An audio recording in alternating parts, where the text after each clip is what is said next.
ये वाला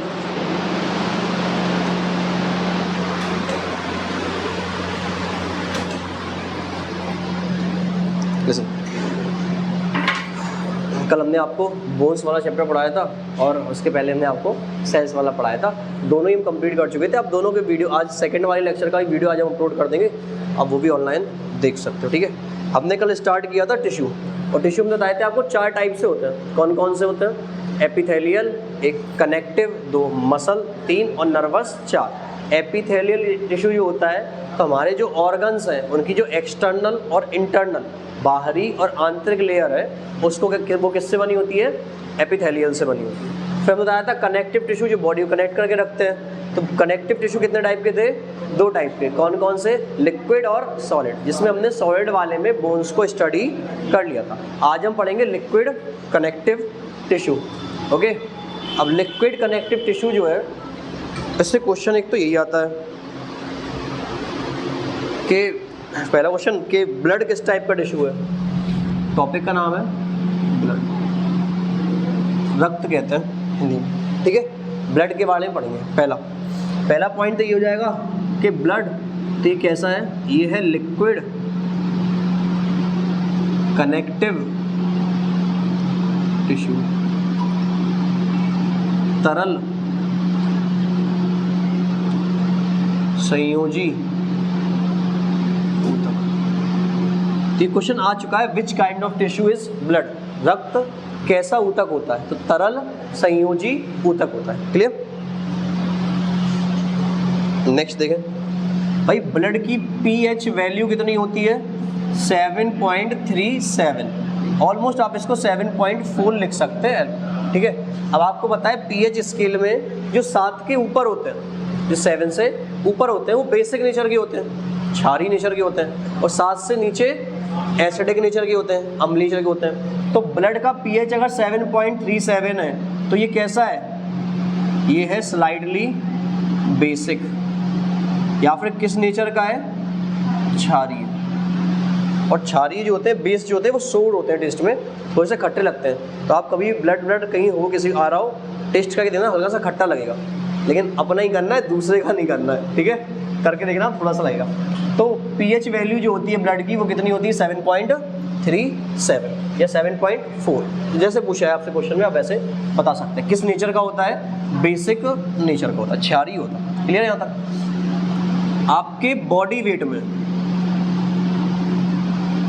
आपके शरीर का जो भार है, ठीक है, जो वेट है, उसमें कितने % का कंट्रीब्यूशन होता है ब्लड का?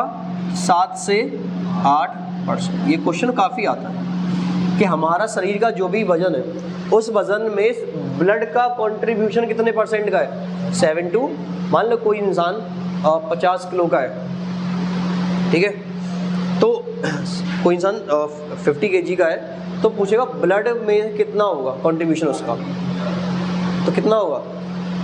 50 किलो का 8% निकालो या 7% निकालो, जितना भी निकालना चाहो। अगर 7% निकालोगे तो 3.5 आ जाएगा, और 8 निकालोगे तो 4 आ जाएगा। तो करीब करीब इतना कंट्रीब्यूशन किसका होता है? ब्लड का होता है, आपके बॉडी वेट के अकॉर्डिंग। क्लियर है? ठीक है। क्वांटिटी में लगभग कितना होता है ब्लड? 5 से 6 लीटर होता है। आपकी बॉडी में लगभग कितना ब्लड होता है? 5 से 6 लीटर होता है। यहाँ तक क्लियर है? नेक्स्ट होता है। अब जो ब्लड है ये कितने टाइप का होता है? ये इसको डिवाइड कितने पार्ट्स में किया गया है? ब्लड को 2 पार्ट्स में डिवाइड किया गया है। पहला पार्ट क्या है? प्लाज्मा, है ना, और दूसरा पार्ट क्या है? सेल या फिर कॉर्पल्स, कोशिकाएं, कोशिका ऑब्लिक कणिका। ये 2 पार्ट्स में हमने ब्लड को डिवाइड किया। क्लियर? एक बार सुनना, ब्लड किस टाइप का टिश्यू है? लिक्विड कनेक्टिव टिश्यू, तरल संयोजी ऊतक है। ब्लड का पीएच कितना होता है? 7.4 के अराउंड होता है, लगभग 7.37 या 7.4। अब 7 से ऊपर बेसिक नेचर होता है, तो रक्त का, ब्लड का नेचर कैसा होगा? क्षारीय या बेसिक होगा। क्लियर? ब्लड बॉडी वेट में कितने % कंट्रीब्यूशन देता है? 7 से 8%। मात्रा में कितना होता है? 5 से 6 लीटर होता है। और ब्लड को हमने 2 पार्ट्स में डिवाइड किया है, प्लाज्मा वाला पार्ट है और सेल वाला पार्ट है। आप इतना नोट करो, तो हम आगे बताते हैं। ओके, अच्छा पता है जीएस को पढ़ने का एक अपना तरीका होता है। आप अगर जीएस को याद करोगे ना बैठ के, कि हम बायोलॉजी लिख ली हमने, हम याद कर रहे हैं बायो को बैठ के, ज्योग्राफी पढ़ ली हमने, अब हम बैठ के याद कर लेंगे सारी नदियाँ, पर्वत, पहाड़, पठार जो भी हैं सारे के सारे, तो ऐसे जीएस याद नहीं होती। आप क्या है जीएस को डेली पढ़ो, सिर्फ पढ़ो। आप तो टाइम डिसाइड कर लो अपना कि 15-20 मिनट, 1 घंटा, जितना भी टाइम है आपके पास, आप उसमें डेली जीएस पढ़ोगे। ये नहीं करना होता कि आपने बायो पढ़ी, 1 महीने याद कर ली, रख दी कि अब याद हो गई हमें, फिर 1 महीने 2 महीने बाद फिर भूल गए। आप डेली उसको 15-20 मिनट हर चीज़ को पढ़ते रहो, तो आपको धीमे धीमे करके जीएस नेचर में आ जाती है। अपने आप में बहुत इंटरेस्टिंग सब्जेक्ट है, बहुत ज़्यादा, लेकिन आप डेली का टाइम दो, 20 मिनट, आधा घंटा, 1 घंटा, जितना भी आपको मन लगता है उतना, और डेली आप उसको पढ़ते रहो, तो वो डेली कर करके धीमे धीमे करके नेचर में आ जाती है और फिर आपको दिक्कत नहीं होती। अच्छा साथ में कोई आपसे क्वेश्चन का डिस्कशन कर रहा है, आप वो भी करते चलो भाई। क्वेश्चन सही तो क्या होता है, आपके सवाल बनते रहेंगे, मेन मुद्दा तो क्वेश्चन को सॉल्व करना ही है। क्वेश्चन बनते रहेंगे तो याद बनी रहेगी, ये होता है। बैठ के याद नहीं करना होता। हालांकि हमने कल क्वेश्चन अपलोड नहीं कर पाए थे, हम आज फिर ट्राई करेंगे, क्वेश्चन अपलोड कर देंगे कुछ रिलेटेड टू बोन्स और ब्लड दोनों, ठीक है। तो उससे क्या होगा, क्वेश्चन भी रिवाइज होने चलेंगे आपके साथ ही साथ, ठीक है। ये हो गया,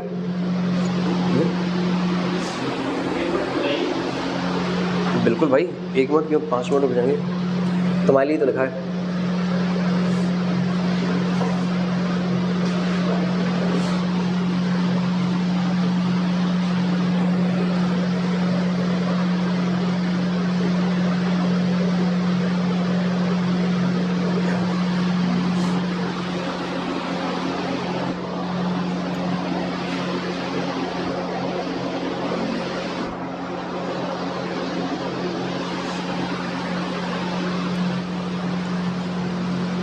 तो 4 पॉइंट लिखे थे यार, क्या टाइम लगा रहे हो उसमें भी।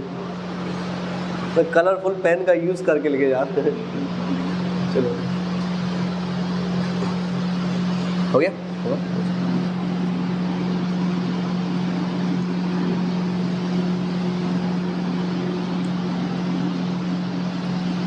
आप समझना, फिर आप बाद में अपने अकॉर्डिंग वीडियो से भी देख के लिख सकते हो, जैसे कोई वो नहीं। नेक्स्ट, ब्लड को हमने कितने पार्ट्स में डिवाइड किया है, 2।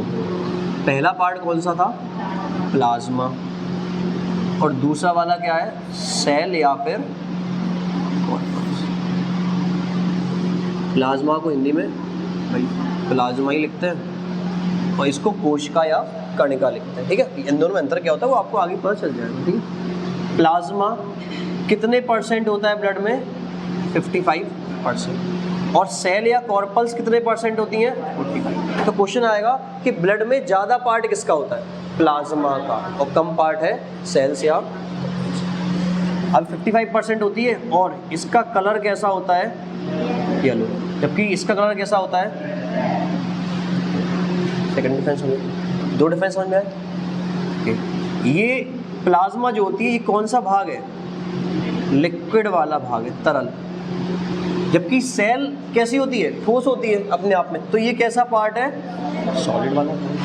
2 डिफरेंस समझ में आए, 3 सबके सब। पहली बात, ब्लड में ज़्यादा पार्ट किसका है, प्लाज्मा का, और 45% किसका है, इसका, सेल का।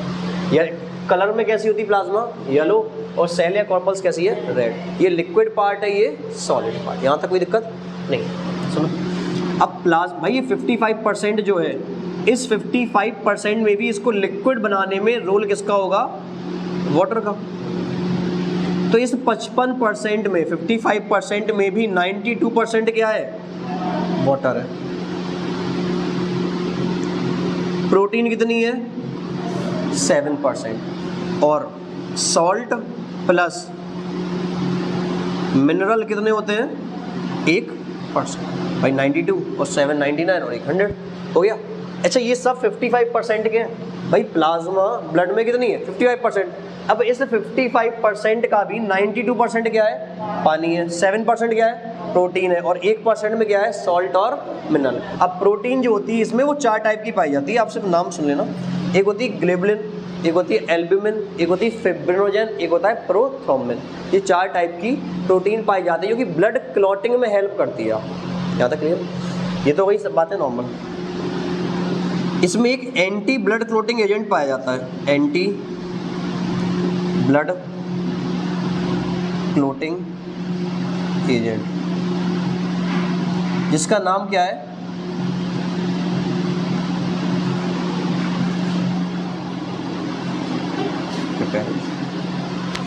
भाई प्रोटीन को प्रोटीन कहते हैं, इसको तो सिंपल, साल्ट को लवण कहते हैं, मिनरल्स को खनिज कहते हैं। Clear. Anti blood clotting agent, भाई रक्त का थक्का ना जमने के लिए कौन सा एजेंट है? हेपेरिन। ये क्वेश्चन एडिट वाले पेपर में यूपी डेट में इस साल आया था। क्वेश्चन आता कि आपके ब्लड में कौन सा एंटी ब्लड क्लोटिंग एजेंट पाया जाता है जो रक्त का थक्का नहीं जमने देता, तो वो कौन है? हेपेरिन। हेपेरिन प्रेजेंट कहाँ होता है? प्लाज्मा। लेकिन बनता कहाँ से है? तो लीवर से। बनता कहाँ है? लीवर में। लेकिन एक्टिवेट या पाया कहाँ जाता है? तो प्लाज्मा में। क्लियर है इतना? भाई ऐसा है, आपकी वीन्स में, आर्टरीज में अभी नॉर्मली रक्त बह रहा है, अभी तो नहीं जम रहा है, है ना? लेकिन जब अब चोट लग जाती है किसी इंसान को तो हम चाहते हैं वहाँ पे रक्त जम जाए, ऐसा होता है। तो नॉर्मल्स आपकी वीन्स में, आर्टरीज में, कैपिलरीज में जो ब्लड बह रहा है अभी, उसको ना जमने देने का काम कौन करवा रहा है? उसमें ब्लड क्लॉटिंग ना हो, इसका काम कौन कर रहा है? हेपेरिन। लेकिन जब चोट लग जाती है किसी को तो हम चाहते हैं वहाँ पे ब्लड क्लॉटिंग हो जाए ताकि खून निकलना या ब्लड निकलना बंद हो जाए। तो उस टाइम पे हम क्या करते हैं? हेपेरिन को डीएक्टिवेट करवाते हैं। भाई जब हेपेरिन डीएक्टिवेट हो जाएगा तभी तो ब्लड क्लॉटिंग हो पाएगी, क्योंकि ये तो ब्लड क्लॉटिंग होने ही नहीं देगा। क्लियर है? तो रक्त का थक्का आपकी नसों में नहीं जमने देता या फिर ब्लड क्लॉटिंग नहीं होने देता, अभी नॉर्मली जो ब्लड फ्लो कर रहा है वो कौन करने नहीं देता? हेपेरिन। और जिस टाइम पे चोट लगती है हमें, उस टाइम पे ब्लड क्लॉटिंग हो जाती है, तो हम वहाँ पे किसको डीएक्टिवेट करते हैं? हेपेरिन को। हेपेरिन बनता कहाँ से है? लीवर से। लीवर से बनता है, प्रेजेंट कहाँ होता है? प्लाज्मा। कोई दिक्कत यहाँ तक नहीं है? अब सुनना, अब इस प्लाज्मा के फंक्शन क्या क्या है, इस प्लाज्मा के कार्य क्या क्या है? पहला फंक्शन क्या है? रक्त को क्या प्रदान करता है?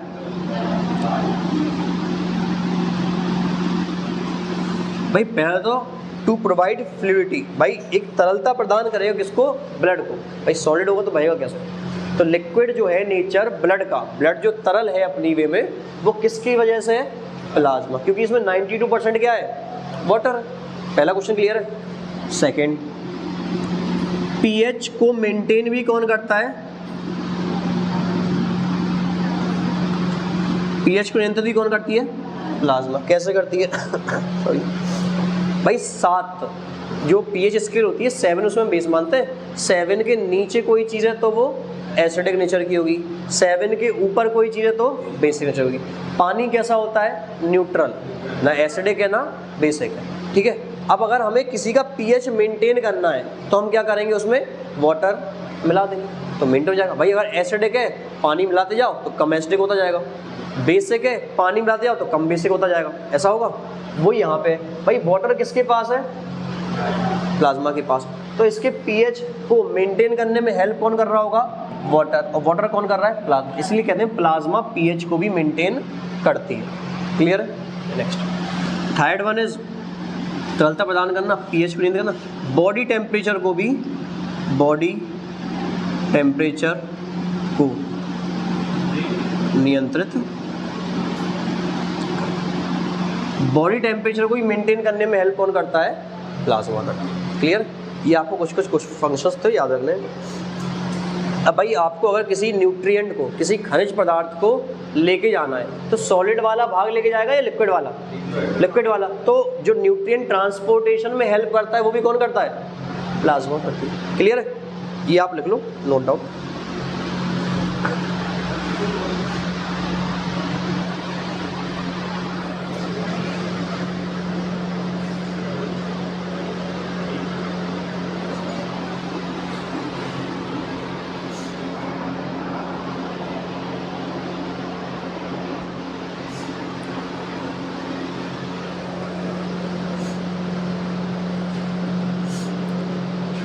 और आप क्वेश्चन लगाने से पहले जीएस के आप उसकी पहले थ्योरी समझा करो, है ना? होता क्या है, आपने कोई किताब उठाई, आप पहले क्वेश्चन लगाने बैठ गए, उससे क्या है आपको लिमिटेड क्वेश्चन याद हो जाएंगे। अब आपको लगेगा हम सवाल बन रहे हैं तो आप थ्योरी नहीं पढ़ेंगे। लेकिन अगर आप पहले थ्योरी पढ़ लोगे ना पूरी की पूरी, तो मैक्सिमम क्वेश्चन सॉल्व हो जाएंगे आपसे, और जो एक्स्ट्रा होंगे वो भी आ जाएंगे। तो पहले कोई भी इंसान हो, कोई भी टीचर पढ़ा रहा हो, आप पहले उसकी थ्योरी करें। जैसे मैथ पढ़नी है आपको, तो मैथ में पहले वो क्वेश्चन लगाओ जो आपको लगवाए गए। अगर आपसे वो बन जाएंगे ईजिली तो आप फिर अपने तरफ से एफर्ट्स डाल के नए क्वेश्चन ट्राई कर सकते हैं। आप पहले ही वो सवाल उठाओ जो आपसे नहीं आते या जो नहीं लगाए हैं, कैसे बनेंगे? तो वहाँ पे फिर डिमोटिवेट हो जाते हो आप कि हमसे तो बन ही नहीं रहे। तो पहले आप क्या करो, जो हमने से पढ़ाया है आप पहले इसको रिवाइज़ कर लो, पूरा पढ़ के देख लो। उसके बाद फिर आप किताब उठाएं या फिर जो भी गूगल वगैरह से करना चाहते हो क्वेश्चंस, वो आप सॉल्व करो, आपसे ज़्यादातर मैक्सिमम क्वेश्चंस बन जाएंगे। ठीक है,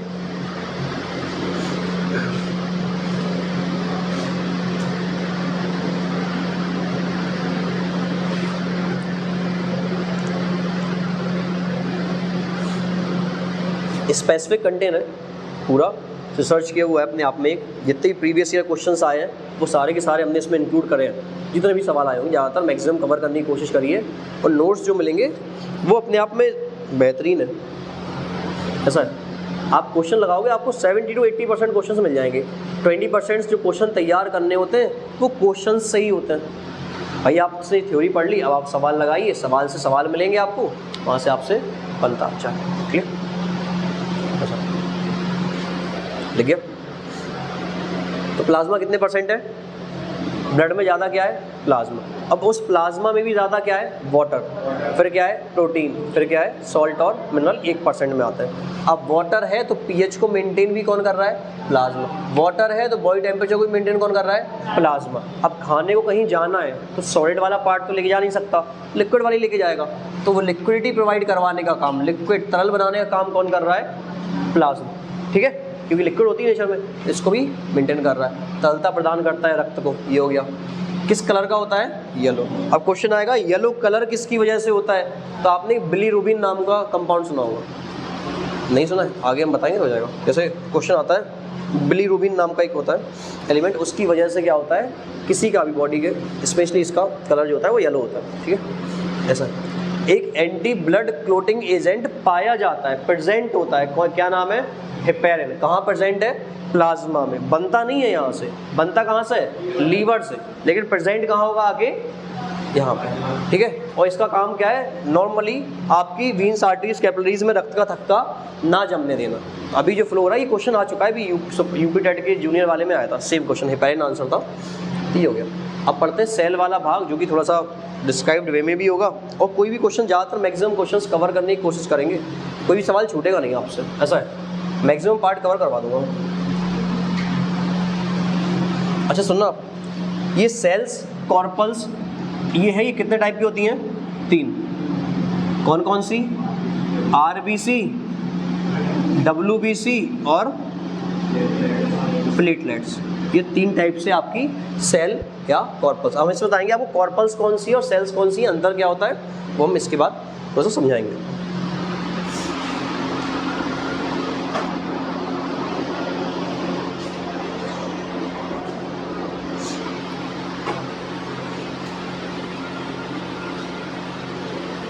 क्लियर है? ये लग गया? नेक्स्ट देखते हैं। आपको बहुत सारे क्वेश्चंस तो नोट से ही मिल जाते हैं, थ्योरी से ही, है ना। बाकी क्वेश्चंस लगाते रहोगे तो आते रहेंगे, विदाउट क्वेश्चन के तो बिल्कुल नहीं होना, प्रैक्टिस तो करनी पड़ेगी। देखो आरबीसी, डब्ल्यूबीसी, पहला हम सेल या कॉर्पल्स उठाते हैं, कोई भी पढ़ लो आप। आरबीसी, आरबीसी का फुल फॉर्म क्या होता है? Red blood कॉर्पल्स। अब कॉर्पल्स में, सेल्स में अंदर क्या है वो बता रहे हैं आपको। ये लाल, हिंदी में लिख दे रहा, रुधिर कणिकाएं होती हैं। ठीक है, पहला। इसका सेकंड नेम क्या है? सेकंड अदर नेम क्या है? इसका दूसरा नाम क्या है? तो इसका दूसरा नाम होता है एरिथ्रोसाइट। एरिथ्रोसाइट सेकंड नेम है किसका? आरबीसी। सेकंड न्यूक्लियस या फिर केंद्रक। क्या इसमें केंद्रक पाया जाता है? तो नहीं।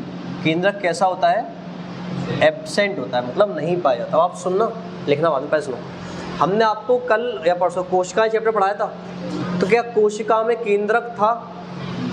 भाई कोशिका में केंद्रक था, हाँ, प्लांट सेल में भी था, एनिमल सेल में भी था, दोनों ही कोशिका में केंद्रक थे। क्या इसमें केंद्रक है? नहीं है। जब इसमें केंद्रक ही नहीं है तो क्या हम इसको कोशिका कहेंगे? नहीं कहेंगे। इसीलिए हम इसको कोशिका न कहे, क्या कहते हैं? कणिका। क्योंकि अगर कोशिका होती तो उसमें क्या होता? केंद्रक होता। अब इसमें केंद्रक नहीं है, तो हम इसको कोशिका तो कह नहीं पाएंगे, इसलिए हमने इसको कहा है कॉर्पल्स कहा है, ना कि सेल। क्लियर? कोई डाउट? थर्ड थिंग, इसका निर्माण कहाँ होता है, ये बनती कहाँ से है, तो ये बनती है बोन मैरो से, अस्थि मज्जा से। मज्जा होता है, मज्जा होता है, देख लेना, अस्थि मज्जा से इसका निर्माण होता है। लेकिन अगर आपसे पूछा जाएगा कि जब बच्चा एम्ब्रियो में होता है, जब बच्चा भ्रूण में होता है, तब आरबीसी का निर्माण कहाँ होता है, तब होता है लीवर में या फिर, तो आरबीसी जब बच्चा गर्भ में होता है, माँ की मदर बॉम्ब में होता है, एम्ब्रियो में होता है, उस टाइम पे आरबीसी कहाँ बनती है, लीवर में। और नॉर्मली अभी इस एज में कहाँ बन रही है, बोन मैरो में, अस्थि मज्जा में। अस्थि मज्जा एक आपने सुना होगा, आपकी बोन्स में, आपकी अस्थियों में एक ब्राउन कलर का कंपाउंड पाया जाता है, कत्थई कलर का एक कंपाउंड पाया जाता है, उसको ही हम क्या कहते हैं, बोन मैरो। इसका कलर कैसा होता है, ब्राउन। क्लियर? न्यूक्लियस है नहीं, तो हमने कोशिका नहीं कह के क्या कह दिया, कणिका कह दिया इसको, पहली बात। सेकंड नेम या अदर नेम क्या है, एरिथ्रोसाइट। क्लियर? यहाँ तक कोई दिक्कत नहीं। इसका लाइफ पीरियड कितना होता है, लाइफ पीरियड, इसका जीवन काल, इसका जीवन काल कितना है, 120 दिन। ये मतलब 120 दिन तक आरबीसी के जो कॉर्पल्स होते हैं वो रहते हैं, उसके बाद खत्म हो जाते हैं, है ना, ऐसा होता है। अच्छा, इसमें भी एक्सेप्शन है, इसमें केंद्रक नहीं पाया जाता, लेकिन अपवाद क्या है इसका, लिख लेना यहाँ पे, एक्सेप्शन क्या है, अपवाद क्या है। दो स्तनधारी ऐसे हैं, दो मैमल्स ऐसे हैं जिसके आरबीसी में क्या पाया जाता है, न्यूक्लियस। कौन कौन से हैं, एक तो कैमल है, ऊंट, और दूसरा लामा। इन दोनों के आरबीसी में क्या पाया जाता है, केंद्रक। बाकी किसी के आरबीसी में केंद्रक नहीं पाया, तो ये अपवाद है, मतलब एक्सेप्शन केस है कि इनके आरबीसी में न्यूक्लियस है, बाकी किसी में नहीं होता। किस किस में, ऊंट और लामा, इन दो में होता है, बाकी किसी में नहीं है। क्लियर है? एम्ब्रियो में लीवर बन रहा है, नॉर्मली बोन मैरो बन रहा है, लाइफ पीरियड 120 दिन है। क्वांटिटी भाई, आरबीसी जो है मात्रा में कितने होते हैं, तो फीमेल्स में अलग होते हैं और मेल्स में अलग होते हैं। फीमेल्स में 45 से 50 लाख तक होते हैं, और मेल्स में 50 से 55।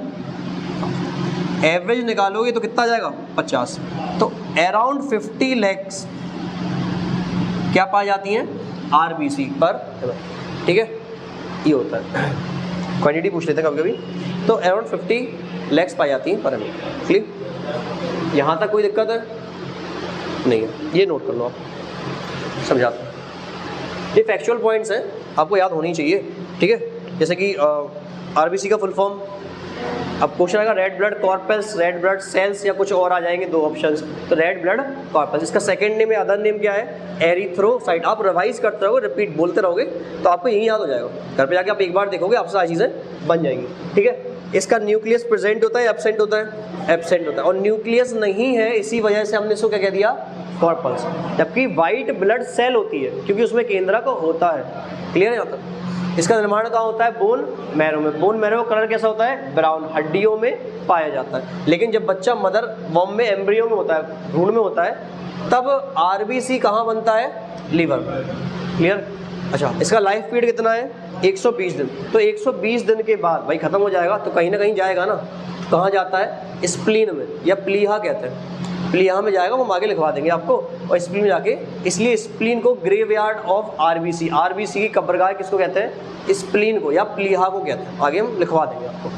क्वांटिटी मात्रा में कितने, अराउंड 50 लाख के अराउंड आरबीसी हो चाहिए। आपका टेस्ट होता है, कभी कभी आप देखना मलेरिया वगैरह में, नॉर्मली किसी कंडीशन एक टेस्ट करवाता है, सीबीसी, सुना है नाम, डॉक्टर एक टेस्ट करवाते हैं सीबीसी की, जांच करवा लो बोलते हैं सीबीसी की।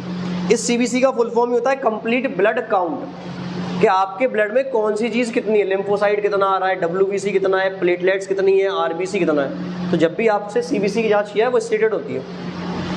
मलेरिया वगैरह के टेस्ट में होती है, सीबीसी करवा लो कि भाई काउंटिंग कितनी, प्लेटलेट्स कितनी है आपके अंदर, आरबीसी कितनी है आपके अंदर, या फिर डब्ल्यूबीसी, लिम्फोसाइट, मोसाइट कितनी है आपके अंदर, उसका टेस्ट होता है। तो सीबीसी होता है कंप्लीट ब्लड काउंट। ठीक है, इससे कोई फंक्शन नहीं है, समझा दिया हमने।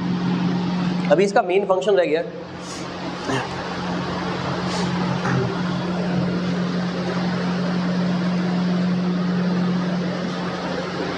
देखिए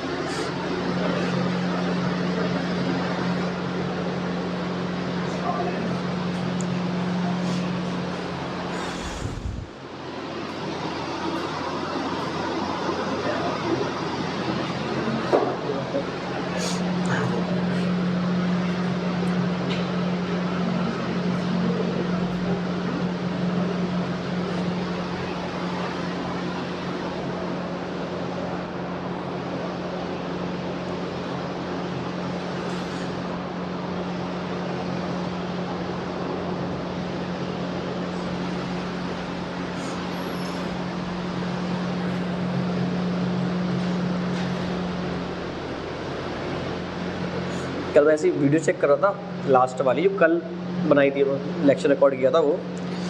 तो बेसिक क्या है थोड़ा सा कि बुंदेलखंडी में ना वो थोड़ा सा बुंदेलखंडी वाला फ्लो आ जाता है ना, कहते कहते। तो वैसे हमें बोलना ये चाहिए बेसिकली कि मतलब लाइक ये कहाँ प्रेजेंट है या इसका फंक्शन क्या है ना। तो हम कुछ ऐसे बता रहे थे, समझा रहे थे कुछ, पता नहीं किस चीज़ का, कि ये किस वे में फंक्शन करता है। ये क्वेश्चन होना चाहिए था ऐसा कुछ है ना, किसका काम क्या है। तो वहाँ पे बोल दिया मैं धोखे से, मतलब वर्ड्स यूज़ हो गया मेरे से कि ये मतलब सोच गए इसका मतलब काय का काम करता है ये। तो वो काय का या किसका होना चाहिए था। थोड़ा सा कल वीडियो देखा था, फिर देखा, हमने कहा यार तो बुंदेलखंडी वाला फ्लो आ गया थोड़ा सा।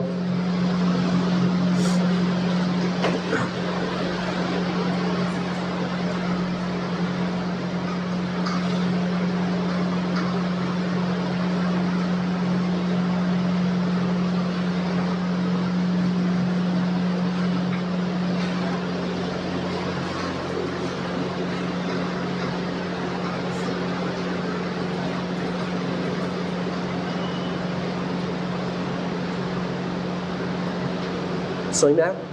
इसमें कोई डाउट हो तो बताएं, बेझिझक बोले बताओ। कोई तकलीफ़ हो, कुछ तकल्लुफ़ हो तो बताइए इसमें, है ना। कुछ दुख दर्द हो तो बताओ। नहीं, नेक्स्ट देखते हैं। तो सब बोर्ड में यहाँ से ही लिखेंगे, वो आधी ज़्यादा लिख पा रहा है।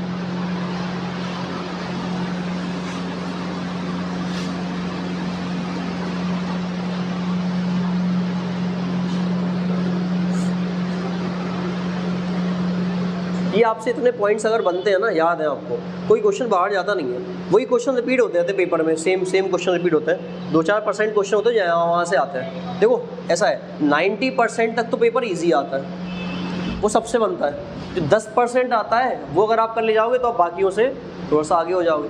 90% पेपर बहुत ईजी आएगा, 80 से 90% तक पेपर बहुत ईजी आएगा।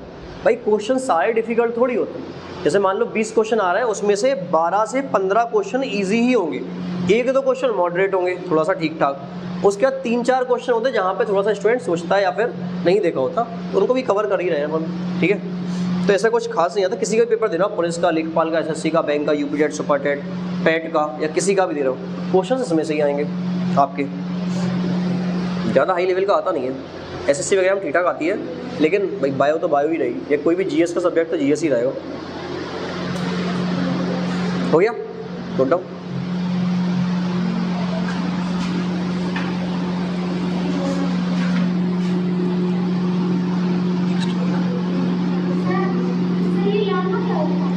यार ये जानवर है भाई, हम इसको कैसे बताएंगे? एनिमल है, आप देखना, गूगल करना, आपको मिल जाएगा, ठीक है। लाइक आप, हाँ वो इतना सही होता है, वो टाइप की दिखता है, थोड़ा सा अजीब सा दिखता है वो। हाँ मतलब गूगल करके देख लेना, हम इसको समझाएं कैसे, अब जानवरों को कैसे बताएंगे हम कैसा होता है। ये हो गया यार, गूगल कर लो। ऐसे सवाल पूछो को कितने पैर होते हैं, आँखें कितनी है। अब ऐसे सवाल पूछोगे तुम तो कैसे चलेगा यार। मतलब देख रहे हैं, मतलब वो देख रहे हो, गूगल मैप खोल के बैठा है कि लामा दिखता कैसा है, तो नीचे सब मेंशन है उसमें कि कहाँ है, कैसा पाया जाता है। और इससे सवाल सर से ही पूछ रहे हैं इनको कि आप बताओ, आप बताओगे हम तभी मानेंगे, है ना। ऐसा नहीं है। देखो नेक्स्ट, इतना हो गया था। अब हमने आपको बताया था देखो आरबीसी का मेन फंक्शन क्या है, तो आपको आरबीसी का मेन काम होता है हीमोग्लोबिन बनाना। नाम सुना है हीमोग्लोबिन का? हीमोग्लोबिन बनाना आरबीसी का मेन काम है। अब हीमोग्लोबिन क्या होती है? एक टाइप की प्रोटीन है। ये क्वेश्चन आ चुका है प्रीवियस ईयर में कि हीमोग्लोबिन क्या है, कार्बोहाइड्रेट, प्रोटीन है, फैट है या फिर फाइबर है। तो हीमोग्लोबिन अपने आप में क्या है? एक प्रोटीन है। अब आप इस हीमोग्लोबिन वर्ड को समझना, इस हीमो वर्ड का मतलब होता है आयरन, और ये ग्लोबिन नाम की होती है प्रोटीन। तो आप क्या कहोगे? एक ऐसी प्रोटीन जो किससे बनी है, उसका ही नाम क्या है? हीमोग्लोबिन। अच्छा, बायो में देखोगे आप, तो बायो में हीमो का मतलब होता है ब्लड। अब आप समझो, अब दूसरे वर्ड्स में हम इसको कैसे कहेंगे? एक ऐसा प्रोटीन जो किससे बना है और कहाँ प्रेजेंट है? ब्लड में। उसको हम क्या कहते हैं? हीमोग्लोबिन कहते हैं। ओवरऑल पूछाएगा हीमोग्लोबिन क्या है, तो हीमोग्लोबिन क्या है? एक प्रोटीन है, एक ऐसी प्रोटीन है जो किससे बनी है? आयरन से, और कहाँ प्रेजेंट होती है? ब्लड में। और आरबीसी का मेन फंक्शन ही क्या है? हीमोग्लोबिन बनाना। यहाँ तक क्लियर है? ओके, नेक्स्ट भाई, नॉर्मली मेल्स में हीमोग्लोबिन कितना होना चाहिए? 13 से 16। देखा ना कि ब्लड कितना होना चाहिए? 13 से 16। फीमेल्स में कितना होना चाहिए? 12 से 15। ओवरऑल लगाओगे आप, मतलब थोड़ा सा रेंज लोगे तो 12 से 16 पिंट तक ब्लड होना चाहिए। नहीं देखते ब्लड कम हो गया, 12 पॉइंट से कम है, वो पिंट होता है वर्ड, तो उससे कम है या ज़्यादा है, तो नॉर्मली ब्लड कितना होना चाहिए मेल या फीमेल में? 12 से 16 के बीच का होना चाहिए। क्लियर यहाँ तक? नेक्स्ट, आपने एक वर्ड सुना होगा एंटीजन, सुना है? इसको हम हिंदी में कहते हैं प्रतिजन। क्वेश्चन होता है प्रतिजन कहाँ पाए जाते हैं, तो आरबीसी के जो प्रतिजन होते हैं वो आरबीसी के ऊपर पाए जाते हैं और आरबीसी को शेप प्रोवाइड करवाने का या आकार प्रदान करने का काम करते हैं। क्लियर? यहाँ तक कोई डाउट नहीं? भाई फंक्शन क्या है? हीमोग्लोबिन बनाना। हीमोग्लोबिन क्या एक टाइप की प्रोटीन है, ऐसी प्रोटीन जो किससे बनी है? आयरन से, और कहाँ प्रेजेंट है? ब्लड। पहला। एंटीजन कहाँ पाए जाते हैं? आरबीसी के ऊपर, इसको शेप प्रोवाइड करवाने का काम करते हैं। अब हीमोग्लोबिन का मेन फंक्शन क्या है ये समझना आप यहाँ पे। वैसे मैंने इस पॉइंट को बीच में क्यों लिख दिया? रुकना एक मिनट, इसको हटाना, ये बाद में लिख लेना, बीच में लिखवा दिया। हीमोग्लोबिन का फंक्शन क्या है सुनना। हीमोग्लोबिन क्या करती है भाई? HAEM। हीमोग्लोबिन क्या करेगी? अपने साथ किसको लेके जाएगी? ऑक्सीजन को। और जब ये लेके आती है तो हम इसको कहते हैं ऑक्सी हीमोग्लोबिन। और ये कहाँ तक ले जाती है? माइटो या सेल तक ले जाती है। और सेल में क्या होता है? माइटोकॉन्ड्रिया में क्या होता है? C6H12O6 plus O2, 6O2। ये क्या बनाते हैं? 6CO2 plus 6H2O plus energy. भाई पढ़ा चुके हैं 36 डिग्री, ठीक है। तो यहाँ पे मेन फंक्शन क्या है हीमोग्लोबिन का? ऑक्सीजन को बॉडी में ले जाना। बॉडी में भी कहाँ? सेल में। सेल से भी कहाँ? माइटोकॉन्ड्रिया। और माइटोकॉन्ड्रिया में क्यों ले जाना है हमें? क्योंकि हमें किसका फॉर्मेशन करवाना है? एनर्जी का। एनर्जी किस फॉर्म में बनती है? ATP, एडिनोसिन ट्राईफॉस्फेट के फॉर्म। अब यहाँ पे एनर्जी को, ऑक्सीजन को छोड़ दिया तो किसको लेके जाएगा? CO2 को। अब CO2 को जब लेके जाएगा तो हम इसको क्या कहेंगे? डीऑक्सी। भाई ऑक्सीजन थी तो ऑक्सी हीमोग्लोबिन हो गया, अब ऑक्सीजन नहीं है तो डीऑक्सी हीमोग्लोबिन हो जाएगा। और ये वापस से जाके लंग्स में छोड़ देगा और लंग्स से बाहर हो जाएगा, एक्सेल हो जाएगी। ठीक है, ये होता है फंक्शन किसका? हीमोग्लोबिन का। क्लियर है?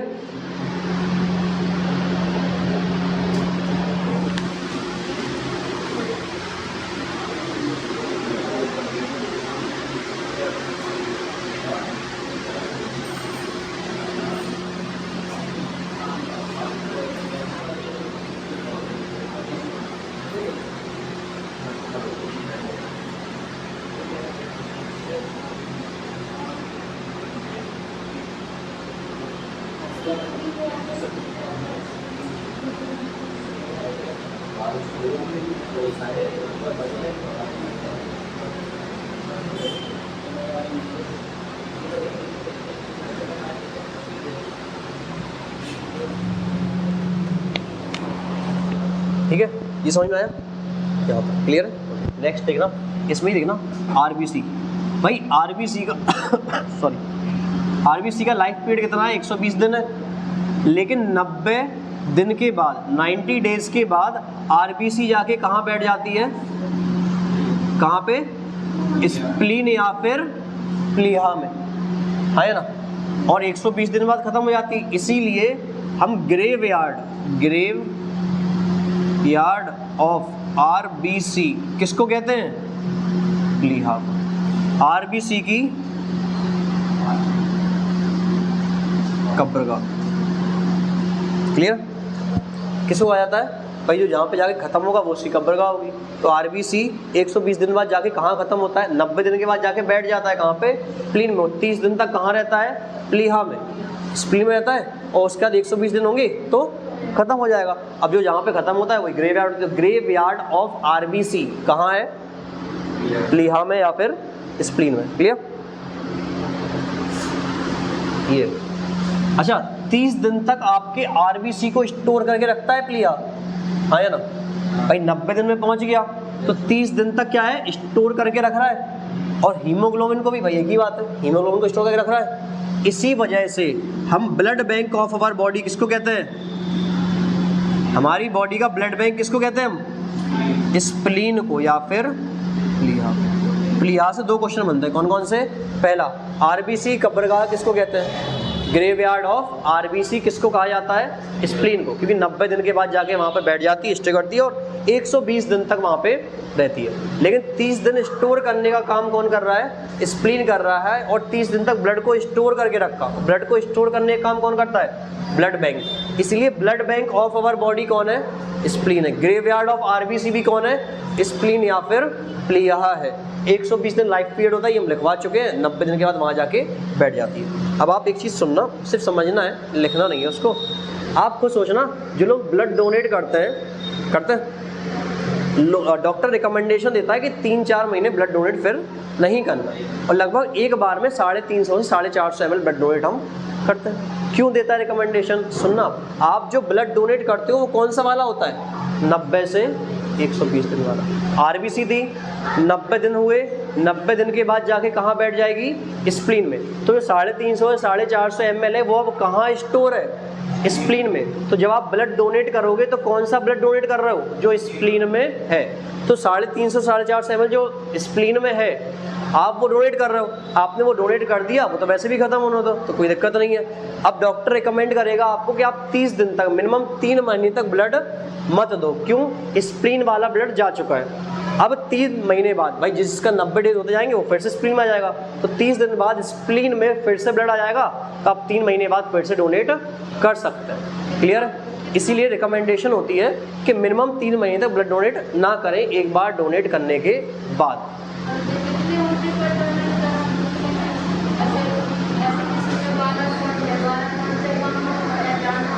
अब भाई वो तो ब्लड कम है तो आप डोनेट क्यों करोगे? वैसे ही ब्लड कम है आपके अंदर, होना चाहिए तो सही है।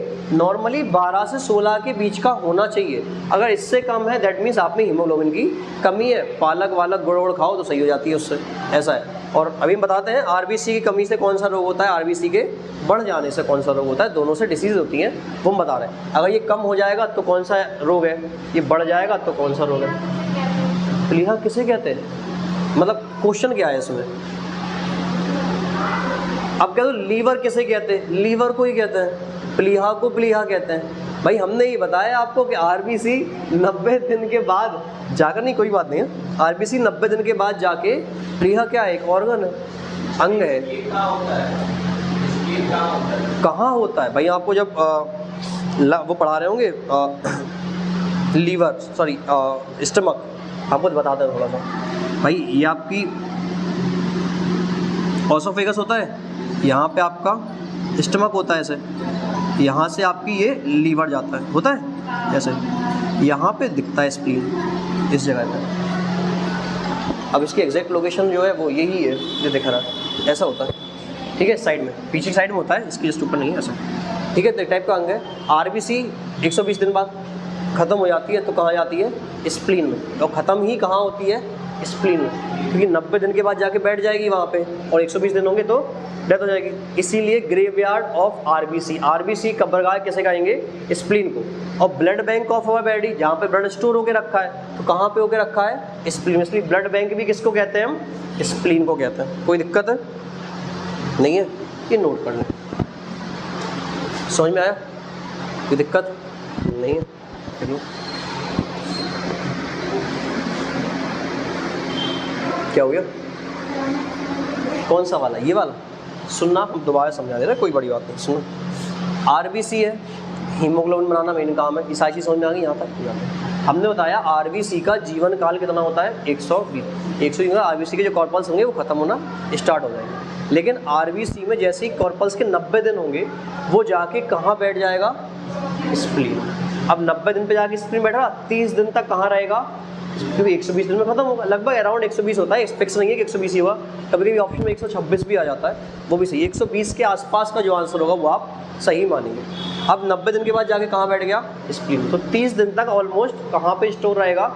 स्प्लीन। और जैसे ही 120 दिन के अराउंड होंगे, खत्म हो जाएगा। अब जो चीज़ जहाँ पे खत्म होती है उसको उसकी कब्रगाह कहते हैं, है ना। अब आरबीसी जाके खत्म कहाँ हो रहा है? स्प्लीन में। इसीलिए आरबीसी की कब्रगाह या ग्रेवयार्ड ऑफ आरबीसी किसको कहते हैं हम?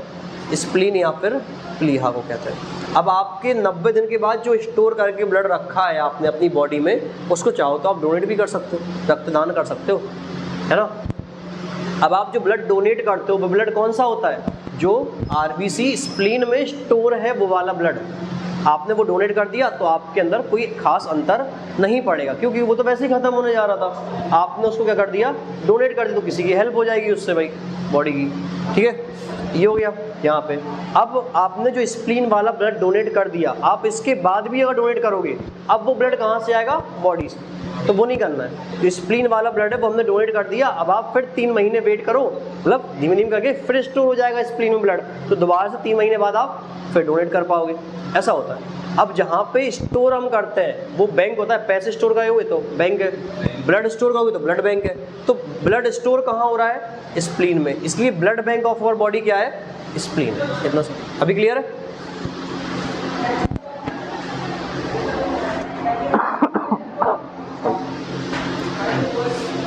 यहाँ तक आया?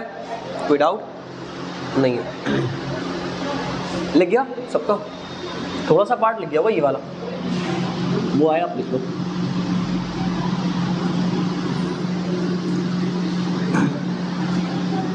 स्पीड का इशू हो गया, थोड़ा सा बता दिया करो। स्पीड क्या है, थोड़ा सा फ्लो में बोलने की आदत है, तो उतना ध्यान जाता नहीं है उस चीज़ पर। ठीक है, अब सुनना आप, यहाँ तक तो सबको क्लियर है। अब अगर RBC बढ़ जाएगा या फिर RBC कम हो जाएगा, तो इससे क्या होंगे हमें? रोग। भाई RBC अगर कम हो जाएगा, हीमोग्लोबिन कम हो जाएगा। अगर हीमोग्लोबिन कम हो जाए तो हीमोग्लोबिन की कमी से कौन सा रोग होता है? एनीमिया। ठीक है, एनीमिया पता ही है, पूछा था। RBC या हीमोग्लोबिन की कमी से कौन सा डिसीज होती है? कौन सी डिसीज होती है? एनीमिया। और अगर RBC बढ़ जाता है तो आपकी बॉडी पे नीले, है ना, ब्लैक या ब्लू कलर के स्पॉट्स दिखने लगते हैं, जिसको हम क्या कहते हैं? पॉलीसाइथीमिया।